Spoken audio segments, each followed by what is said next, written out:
My name's Liam McClair. I'm a singer-songwriter from Manchester.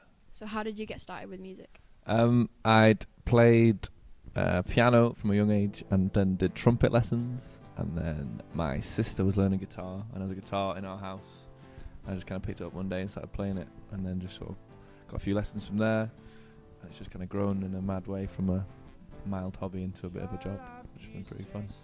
So who were your inspirations growing up? Loads of people really. So when I was sort of 17, started like singing and playing at the same time. So sort of like Coldplay had just brought out Viva La Vida, I think, and the Killers were pretty big at the time. I've always liked Radiohead because my parents are big Radiohead fans, so I listened to them. And then my mum introduced me to kind of Joni Mitchell and Neil Young and the kind of classic singer-songwriters that everyone quotes, but they are brilliant, and there's a reason why they do. So yeah, all those kind of people. How have they influenced your songwriting? Probably through their mainstream appeal, or the way they can write songs about different topics that can be perceived by a broad audience. So I think Coldplay is a good example by doing different sort of concept albums or creating songs about different things, but it still kind of gets to number one in loads of different countries. So I think I've definitely drawn on some pop elements of that, and then I like to think my lyrics are in some way poetic, but I'm not sure whether they are or not. But that's something I definitely strive for from listening to sort of Neil Young and Joni Mitchell. Just have an amazing way with words, and Bob Dylan too. So I think everything you listen to inspires you in some way, but those people are probably the biggest inspiration. Yeah. Do you remember the first gig you ever played?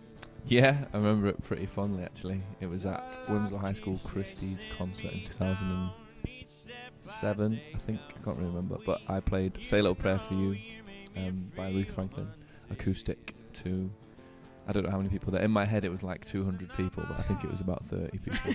But I was very nervous, but it went really well in my head again, just because everyone clapped at the end. I think I was really worried it would be like a stand-up comedy gig for the first time and just be like crickets and tumbleweed, but that was good. So since then I've just sort of played a lot more and really enjoyed it. It's been great.